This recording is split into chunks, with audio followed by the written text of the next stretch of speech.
എല്ലാവർക്കും സ്വാഗതം. അപ്പോൾ പുതിയൊരു വീഡിയോയിലേക്ക് ഞാൻ എല്ലാവരെയും ക്ഷണിക്കുകയാണ്. എല്ലാവരും ഇത് സ്കിപ്പ് ചെയ്യാതെ കാണാൻ ശ്രമിക്കുക. അപ്പോൾ നല്ല മഴയാണ്. മഴയത്ത് കുറച്ച് സൗണ്ട് അങ്ങ് കൂട്ടി പറയാമെന്ന് വിചാരിച്ചു സുഹൃത്തുക്കളെ. അപ്പോൾ എനിക്ക് പറയാനുള്ള കാര്യം എന്ന് പറഞ്ഞു കഴിഞ്ഞാൽ നമ്മളെ ജസ്ന, അതായത് ഹണി ട്രാപ്പ് താത്ത, ആ ഡാഷിൻ്റെ മോളെയാണ് എനിക്ക് പറയാനുള്ളത്. വേറൊന്നുമല്ല, ഹണി ട്രാപ്പ് താത്തയുടെ വിചാരം ഹണി ട്രാപ്പ് ഭക്ത. ആ ഭക്തിയുടെ വിചാരം എന്ന് പറഞ്ഞു കഴിഞ്ഞാല് ലോകൈക സുന്ദരിയാണ് ഈ ഹണി ട്രാപ്പ് താത്ത. അതേ സുഹൃത്തുക്കളെ, നിങ്ങൾക്കറിയില്ല ഇതൊന്നും, എന്നാൽ അറിഞ്ഞത് നിങ്ങൾ അറിയണം. അതായത് ലോകത്തിൽ വച്ചിട്ട് സെലിബ്രിറ്റി ആണ് പോലും. മാങ്ങക്കറിയില്ല, കല്ലെറിഞ്ഞിട്ട് മാങ്ങക്കറിയില്ല പോലും സെലിബ്രിറ്റിയുടെ കണ്ണിന് തൊട്ടത്. അങ്ങനെ സെലിബ്രിറ്റി ആണെന്ന് സ്വന്തം പരിഹാസത്തിലൂടെ പറയുന്ന ഒരു വ്യക്തിയെ ഞാൻ ആദ്യമായിട്ട് കാണുകയാണ് സുഹൃത്തുക്കളെ, ആദ്യമായിട്ട് കാണുകയാണ്. അതൊക്കെ പോട്ടെ, ഇതൊന്നല്ല വലിയൊരു വിഷയമായിട്ട് വന്നത്.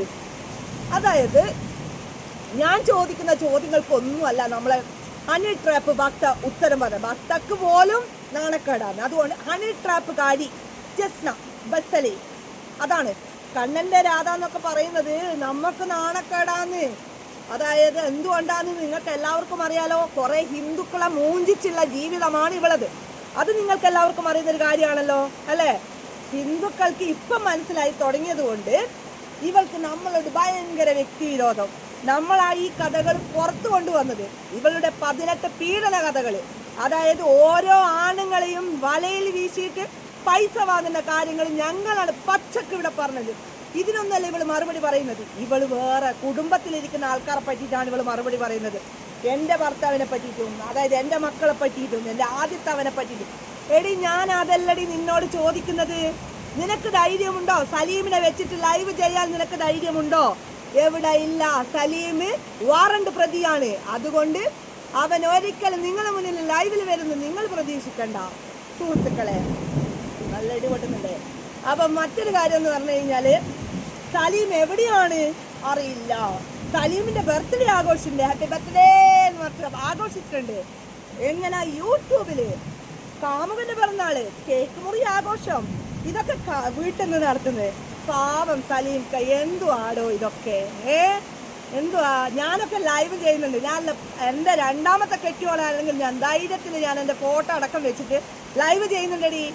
അപ്പൊ നിനക്ക് അതെങ്ങും പറയാനുള്ള യോഗ്യതയുണ്ടോ നിനക്ക്? നീ ധൈര്യം ഉണ്ടെങ്കിൽ ഞാൻ എന്നെ വെല്ലുവിളിക്കുന്നത്. ഞാൻ ലൈവ് ചെയ്യുന്നത് പോലെ തന്നെ ഞാൻ എൻ്റെ ഫോട്ടോ അടക്കം ഞാൻ ഇതിനകത്ത് ഇട്ടിട്ടുണ്ട്. രണ്ടാമത്തെ ഓൻ്റെ ആണെങ്കിലും നിനക്ക് ധൈര്യം ഉണ്ടാ നിന്റെ സലീമിന്റെ കൂടെ ലൈവ് ചെയ്യാൻ? ഒന്ന് വന്ന് ജസ്റ്റ് ഒന്ന് വന്നിട്ടിരിക്കും ലൈവ് ചെയ്യാൻ എനിക്ക് യോഗ്യയില്ല. ഇല്ലല്ലോ. പിന്നെ നീ എന്തിനാ മറ്റുള്ള ആൾക്കാരെ ഇങ്ങനെ പരിഹസിക്കേണ്ട ആവശ്യം? പ്രിയനെ പറ്റി പരിഹസിച്ചത് കണ്ടു, ഷഫീന ബീവിയെ പറ്റി പരിഹസിച്ചത് കണ്ടു, ശ്രീലേച്ചിനെ പറ്റി പരിഹസിച്ചത് കണ്ടു. നീ ആരാ? ഐശ്വര്യ റോയിയോ?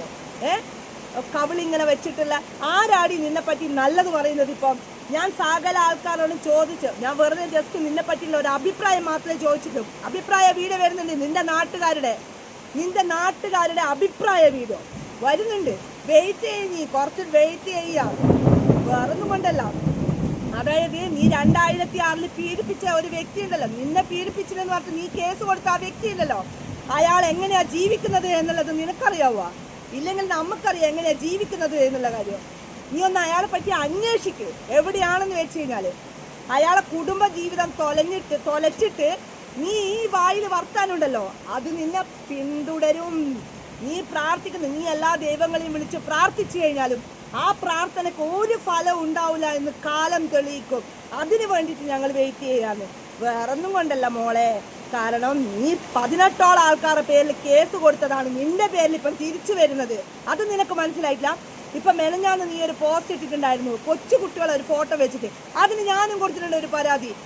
ഹെൽപ്പ് ലൈനിൽ, ഹിന്ദു ചൈൽഡ് ഹെൽപ്പ് ലൈനിൽ ഞാനും കൊടുത്തു. നീ എങ്ങനെ പോസ്റ്റ് മുക്കിയത്? നീ ഏത് വകയിലാണ് മോളെ പോസ്റ്റ് മുക്കിയത്? അപ്പം നിനക്ക് പോലീസുകാരെ പേടിയുണ്ട്. പേടിയില്ല എന്നൊന്നും പറയുന്നില്ല. ഞാൻ കുറച്ച് ആൾക്കാർ കൂടിയിട്ട് നമ്മൾ പരാതി കൊടുത്തിട്ടുണ്ടായിരുന്നു. ഈ പരാതിയുടെ അടിസ്ഥാനത്തിൽ ചൈൽഡ്, അതായത് ഒരു കുട്ടികളെ ഫോട്ടോ വെച്ചിട്ട് മിസ്യൂസ് ചെയ്തു കഴിഞ്ഞാൽ അവർക്കുണ്ടാകുന്ന ഭവിഷ്യത്ത് എന്താണ് എന്നുള്ളത് നീ ആദ്യം പോയിട്ട് പഠിക്കടി. 9ാം ക്ലാസ് മാത്രം വിദ്യാഭ്യാസ യോഗ്യതയില്ല നിന്നോടൊന്നും പറഞ്ഞിട്ടൊരു കാര്യമില്ല. കാരണം നീ ആദ്യം SLC പരീക്ഷ എഴുതാൻ നോക്കാദ്യം. നീ പറയുന്നുണ്ടല്ലോ എന്നാ ഒരുത്തൻ കബീർ വന്നിട്ട് പ്രേമലേഖനം തന്നു. എന്തിനാടി ഇങ്ങനെ കളത്രം പറയേണ്ട ആവശ്യം? നീ കബീറിന്റെ പ്രേമലേഖനം കൊണ്ടാണോ നീ 9ാം ക്ലാസ്സുകാരി ആയത്?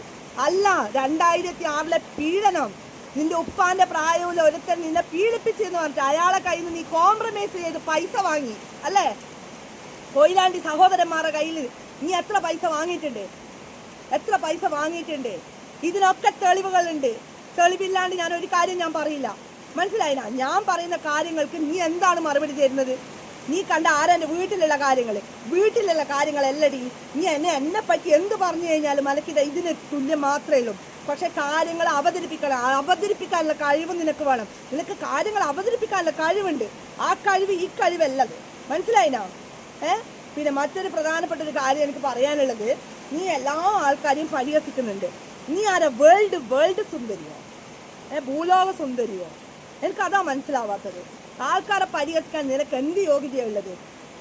ഞാനിത് പറഞ്ഞു കേട്ടു. എൻ്റെ ബൈജുവിനെ പറ്റിയിട്ട് ഞാൻ പറയുന്നത്, ബൈജു എന്നെ പിടിച്ചിരിക്കുന്നത് ഞാനങ്ങ് പോവാതിരിക്കാനോ? നാണോ മാനോ ഉണ്ടാടി? 18ഓളം പീഡന കേസിൽ പ്രതിയായ നിനക്ക് വേറില്ല ഒരു പെണ്ണിനാ പറയാൻ എനിക്ക് യോഗ്യതയുണ്ടോ? ഇല്ല. ആ യോഗ്യത ഉണ്ടാവണമെന്നുണ്ടെങ്കിൽ ഉള്ളിൽ പരിശുദ്ധമായിരിക്കണം. നീ എന്തെന്നാ ചെയ്യുന്നത്? ബസ് സ്റ്റാൻഡ് വേ അതിനെക്കാട്ടി തറയല്ല നീ. അതിൽ പോലും നിനക്ക് പറയേണ്ട ഒരു ഇതുമില്ല. കാരണം നിന്റെ ഉപ്പയും ഉമ്മയും വളർത്തിയതാണ് നിന്നെ കാണിക്കുന്നത്. നിന്റെ ഉമ്മാന്റെ ശീലമായിരിക്കും നീ അത് കാണിക്കുന്നുണ്ടായ. മനസ്സിലായില്ല? നീ എൻ്റെ അമ്മേനെ പറഞ്ഞിട്ടുണ്ട്. ഞാൻ ഇന്ന് വരെ നിന്റെ അമ്മേനെയോ അല്ലെങ്കിൽ നിന്റെ അച്ഛനെയോ ഞാൻ പറഞ്ഞിട്ടില്ല. പക്ഷെ ഇപ്രാവശ്യം ഞാൻ പറയാൻ കാരണം നിന്റെ പല തെളിവുകളടക്കം ഞാൻ കൊണ്ടുവരുന്നുള്ളത് എൻ്റെ ചാലഞ്ചാണ്. മൈൻഡ്. ഓക്കെ?